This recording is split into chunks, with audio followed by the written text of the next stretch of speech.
What's up guys, it's Tommy here and welcome to a brand new Liverpool transfer news video where we will talk about the Leipzig centre-back Konate, who is on Liverpool's radar for the summer transfer window. But first I want to give you guys an injury update on Jordan Henderson, because Liverpool are facing a nervous wait over exactly how long Henderson will be out, but there are rumors that he will be out until at least after the Leipzig game, which is on March the 10th. Other reports are saying that we will miss Jordan Henderson until April, and this is another devastating blow for Liverpool, because Jordan Henderson is Liverpool's captain, but he is also one of the most important players for Liverpool. He has been playing in a defense, so who will partner Ozan Kabak for the following games? That's the big question. Henderson will probably miss the Sheffield United, the Chelsea, the Fulham game, the Leipzig Champions League second leg. Hopefully Liverpool can get through that. If Liverpool continue their current form, then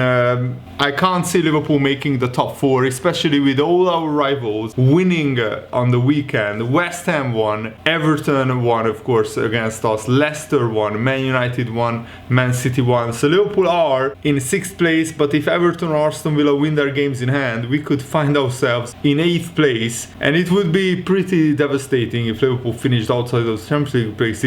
But we still have a chance of winning the Champions League itself, even though on current form you wouldn't bet any money on Liverpool winning the Champions League. Liverpool are capable of raising their game and rising to the occasion, and there were much worse teams in the last 20 years who won the Champions League than this current Liverpool side. And according to a report from German media outlet Bild, Liverpool are interested in signing Ibrahima Konate in the summer transfer window after missing out on Upamecano, who is going to Bayern Munich. That has been confirmed. Konate is just 21 years old and he is a very good defender. He has a release clause of 39 million pounds, that's 45 million euros, which can be activated this summer. What would Liverpool spend that much money on Konate when we will have about 5 or 6 centre backs going into next season if Liverpool keep all of our centre backs that we currently have at the club? But the big question is, will we sign Ozan Kabak?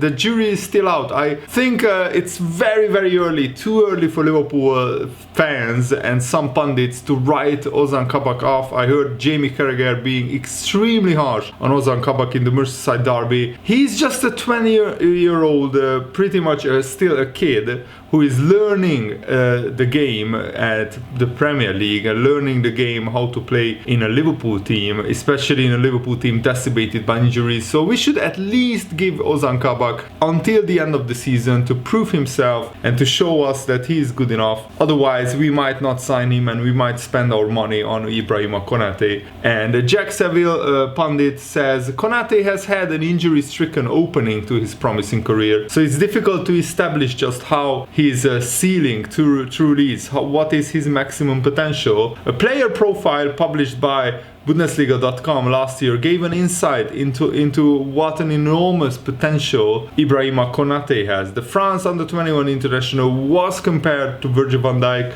due to his graceful ability to make defending look easy, and a quote from Nagelsmann's predecessor, namely Ralf Rangnick, who used to work at Leipzig, pointed towards a glowing career at the top of European football. This is what he said: "I'm particularly delighted with our coup in signing Ibrahima Konate. We got him on a free transfer from French club Sochaux. He's so good that he could play for Real Madrid or Barcelona one day." And the 6'4" defender has been tipped to play for the clubs like Real Madrid and Barcelona. That underlies his capacity to grow into a world-class defender in the coming years. Liverpool are crying out for genuine quality in defense during a season in which their reliance on Van Dijk has been painfully exposed. If those quotes from Rangnick are anything to go by, then Liverpool are certainly looking in the right place to rectify that problem ahead of the summer transfer window. Yes, I know that we will have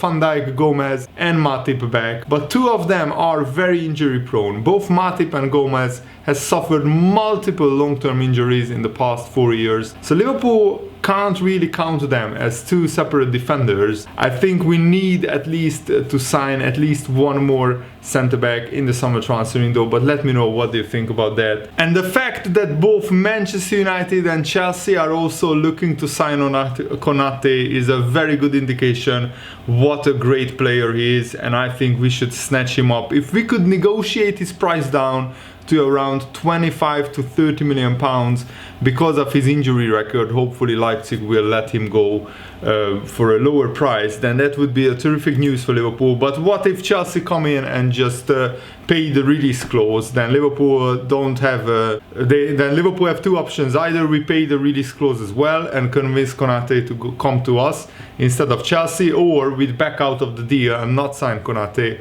Let me know, guys, do you think he's worth 39 million pounds in the current climate? I'm not really sure, especially with Liverpool. Really important for Liverpool to sign a forward player, a striker or a wide player, but I would prefer Liverpool to sign an out-and-out striker who can play ahead of Firmino maybe in the Liverpool side. So Konate, since signing for Leipzig in 2017, he played 87 times for Leipzig, scoring 4 goals. He also has 11 France under 21 caps, and he has pace, and he is very solid, and he's a really robust defender. He also is a young player who earns just 400,000 pounds per week, so probably his wages wouldn't be an issue at Liverpool, and I think he would be an ideal signing for Liverpool, because remember that Matip is already 30 years old, Virgil van Dijk is approaching 30 very soon, so Konate at 21, Konate and Kabak could be the next 10 years Liverpool's centre-back partnership. If they both develop and improve and become world class, then that could solve Liverpool's defensive signings for the next 5, 6, 7 years at least. And I think Ozan Kabak's performances will dictate whether Liverpool take up the option to sign him permanently in the summer or not, but also Liverpool will need to find a replacement for Jorginho Wijnaldum, and we also will need to find a striker or a winger who is more prolific than both Divock Origi and Xherdan Shaqiri. So Liverpool will have to be very smart with their transfers in the summer, especially if we miss out on Champions League football. I think that's why finishing in the top 4 or winning the Champions League and qualifying for next season's Champions League is absolutely vital for Liverpool, because if we don't, then we won't be able to sign as many good players as we need or want in the summer transfer window. And finance expert Kieran Maguire said that financially the 2021 season is going to be the worst year for all the clubs. The transfer market is down. Liverpool have been very successful in this area over the past 6 or 7 years. They have sold Coutinho, Suarez, Raheem Sterling. The expansion of Anfield has accelerated Liverpool towards Manchester United and Tottenham in terms of being much more competitive in matchday revenue. This is going to be a bad year for all clubs in terms of the finances, but I think we are all working on the basis of getting back to part or ideally full capacity of Anfield and all the stadiums by autumn, and I think then Liverpool will be bouncing back. But finishing in the top 4 is absolutely essential. It's absolutely critical for Liverpool's finances, and that is coming from a financial expert. So, and I fully agree with that. And I want to talk about the Jamie Carragher's punditry, because I think Jamie Carragher has been extremely harsh on Liverpool. He said, even though Liverpool have dominated possession, it means nothing if you create nothing. That is a big problem for this Liverpool team at the moment. He said this after the Everton game. How can he say that Liverpool created nothing? Liverpool created very good chances in the second half against Everton. We just missed all of them. That's not creating nothing in my opinion. So I definitely disagree with Jamie Carragher. He also said, we keep talking about Virgil van Dijk and the problems at the back, but very rarely when you see Liverpool play now do you expect them to score a goal. Going forward is as big a problem as what we are seeing defensively from Liverpool now. I still expect Liverpool to score goals. We are just in a really barren run in front of goal, but we have to turn that around, and we will turn it around. Liverpool have too many good players right now, even with all the injuries, to not score goals in the Premier League. I mean, Liverpool's Premier League shot conversion percentages in 2021 is the lowest in the whole division with 5.8. So that has to turn, but we have to be more confident, more clinical and more ruthless in front of goal. And that only happens if you keep creating chances, and that's what Liverpool are doing. We created chances against Man City, against Leipzig, against Everton, against Man United and against other teams, and we just don't seem to score them. Even against Leicester we created many chances, we just scored one and then we got punished. The injury to Henderson is the big problem, and I'm not sure if Liverpool will be able to recover from that. And Jamie Carragher, I think, is a little bit too harsh on Liverpool. It's right that we can't use the excuses of too many injuries on just to describe Liverpool's form, because I think the biggest problem has been scoring goals, finishing our chances. We are creating chances, we are just not scoring them. Hopefully that will turn. It has to, otherwise Liverpool won't finish in the top 4. And Jamie Carragher said, we are talking about intensity, and Liverpool may be dropping off and looking a little bit jaded physically, and how similar this team is to what Liverpool have today, this 2018 Champions League final team he's referring to. Liverpool haven't changed a lot of players since then. That back 4 is still the same. 2 fullbacks, Van Dijk when he is fit, he plays. Dejan Lovren has moved on from that 2018 team, but Matip would have played that final if he was fit. The midfield 2 is still Wijnaldum and Jordan Henderson, first choice, and James Milner has played some games this season, and the front 3 is still the same. So Liverpool need to freshen up their team, and that's where I think the Champions League comes in. If you don't finish in the Champions League, how can you sign enough quality players to freshen up the team? That will be a big worry for Liverpool. Jamie Carragher also said, when you look at the percentage of Premier League minutes played from 2018, this is a team that have gone to the well for 3 years. They produced unbelievable moments, trophies for this club, and that's why I find it a little bit too hard to be too critical of what I'm seeing from Liverpool. But this is not an attitude thing. This is not a team who think we have won the league, we have made it. They just haven't stopped for 3 years, and that's why I say they need a little bit of help. They needed help in the transfer market, which didn't properly arrive. I already said my piece on that. I think the owners should have backed Jurgen Klopp from January 1st. We should have signed Ozan Kabak and Ben Davies on January the 1st, but we didn't, and Liverpool's form suffered throughout January already. Let's not forget that when Jurgen Klopp came in at Liverpool, Liverpool were a team finishing in 6th or 7th place. He changed the club around completely, but now maybe this current crop of players has run its course, and we need freshening up. We need new players. We need players like Diogo Jota. He has been a breath of fresh air, but he got injured for 3 months, which is desperately unlucky for Liverpool as well. So we need other players who can come in and strengthen that starting 11. Wijnaldum is leaving in the summer. Maybe his numbers are already starting to decline. Maybe Liverpool, that's why Liverpool haven't extended his contract yet. We need other players, but it's an absolute key for Liverpool to finish in the Champions League, because without Champions League football, what kind of players will Liverpool be able to sign? I think we will still be an attractive club. Liverpool are always an attractive club. We will still have money to spend when fans return to stadium. It's a big question whether we would be able to sign somebody like Erling Haaland without Champions League football. I don't think we will be. And Jamie Carragher said that Liverpool need players to come into the team and strengthen it. Players like how Matip, Wijnaldum and Mane came into the Liverpool side and they instantly made it better. And then later Salah, Van Dijk and Alisson and Fabinho came into the Liverpool team, and they walked into the starting lineup straight away and made it better. Liverpool need, I think, at least 2 players like that in the summer, maybe even 3. We definitely need an attacking player, either a striker or a wide player.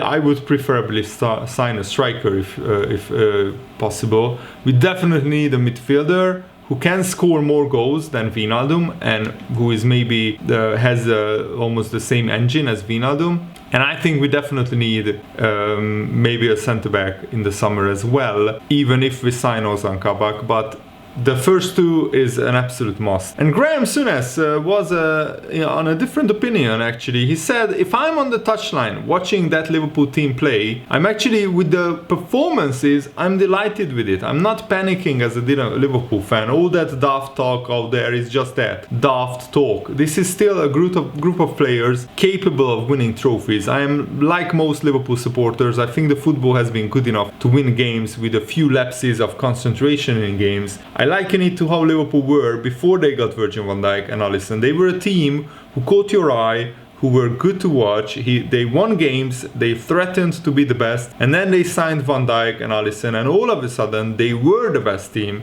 Van Dijk is obviously out, and Alisson has hit a difficult patch, and Liverpool had another whole host of injuries this season. But like all good players, that is temporary. Alisson will come out of this bad patch, and he will be fine going forward, and Liverpool will be fine as well. I was watching the game on Saturday against Leicester, and I was thinking how well Liverpool were playing, and it's only a matter of time before it was 2-0 or 3-0. The doorbell rang, I went and answered it, and came back 5 or 6 minutes later, and it was 3-1 Leicester. It was a real double take at the television. Is this really happening?